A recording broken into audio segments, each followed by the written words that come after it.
vamos a analizar los datos del índice del precios al productor.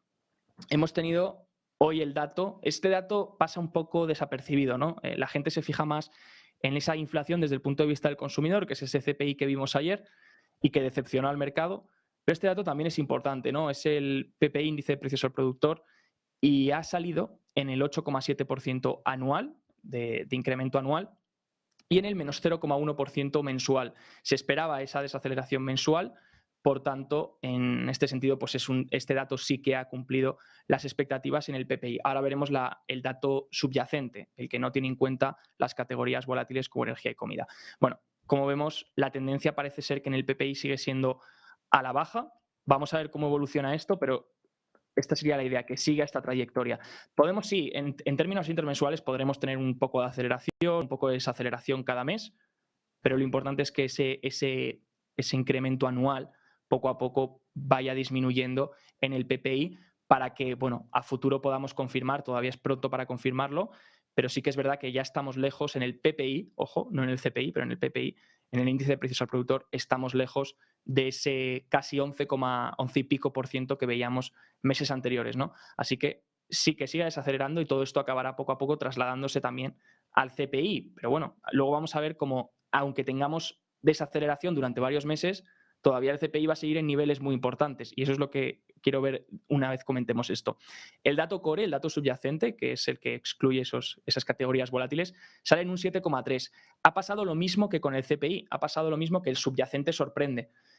¿Por qué? Porque en el otro dato la energía sí que tiene un componente muy importante que hace reducirla, mientras que al haberse extendido la inflación a varias partes de la economía, a casi todos los sectores, pues entonces lo que está pasando es que la subyacente todavía sigue un poco fuerte y puede mostrar aceleración mes a mes. En este caso, el core CPI, el core PPI, la subyacente desde los productores, ha salido en el 7,3, pero lo importante es la mensual, que ha incrementado un 0,4% mensual cuando se esperaba un 0,3. Es una décima superior a lo esperado, pero bueno, sigue siendo por encima de ese dato que esperaban los inversores.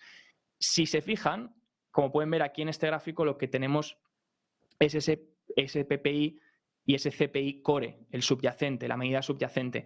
Y tenemos esos dos, en el CPI core la línea azul y el PPI, inflación de los productores, el dato subyacente en línea roja.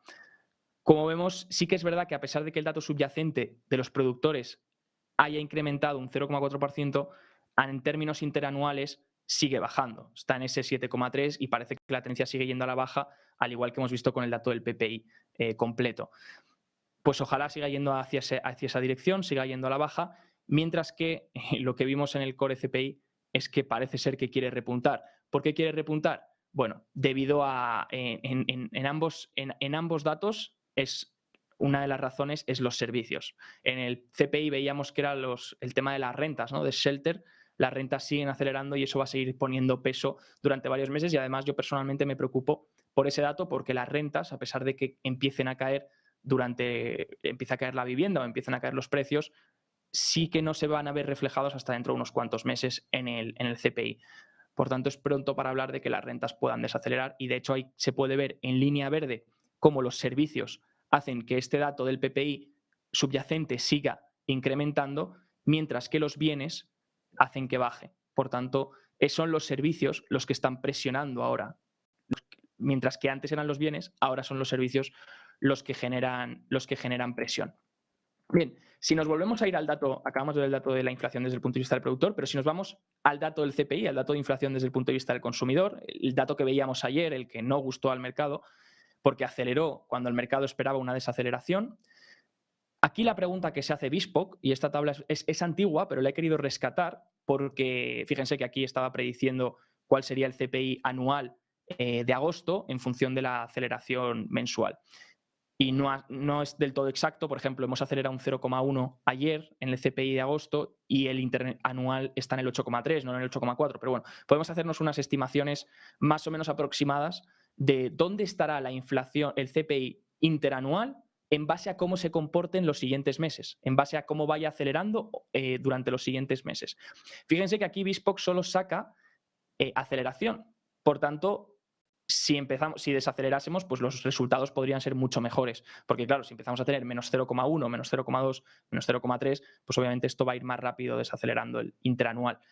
Pero si aceleramos, por ejemplo, vamos a decir que empezamos a dar todos los datos de los siguientes meses, empiezan a ser similares a lo que veíamos el mes pasado en julio y lo que vimos en este mes de agosto, en cambios entre el 0% y el 0,1 en términos mensuales. Pues como vemos, aunque la inflación no incrementase, se quedase al 0% intermensual durante todos los siguientes meses hasta diciembre, hasta final de año, aún así, el dato de inflación anual, el CPI anual, seguiría en el 6,27% aproximadamente. En enero de 2023 seguiría por encima del 5%. En febrero de 2023 seguiría al 4%. Todo esto teniendo en cuenta que no incrementa la inflación durante todos los siguientes meses. Obviamente, si ya empezamos a tener meses donde incrementa, pues tardamos más, ¿no? Y si incrementa todavía en mayores décimas, pues tardaríamos más. ¿Con esto qué quiero decir? ¿Y cuál es la conclusión de esta tabla que me parece muy útil? Que a pesar de que desacelerásemos, o que no acelerásemos, perdonad, al 0% durante todos los siguientes meses hasta 2023, a pesar de ello, el CPI interanual seguiría en rangos del 5,5-6%. Por debajo de los Fed Fund Rates, por debajo de los tipos de la Fed, porque ahora vamos a ver qué se espera de tipos de la Fed para final de año, ya que ahora han aumentado las expectativas tras este dato, pero seguiríamos aún así por debajo de los tipos de la Fed. Y recordemos que anteriores periodos inflacionarios se han solucionado cuando la Fed ha subido los tipos por encima de la inflación, por lo menos de la subyacente. Hablando de inflación,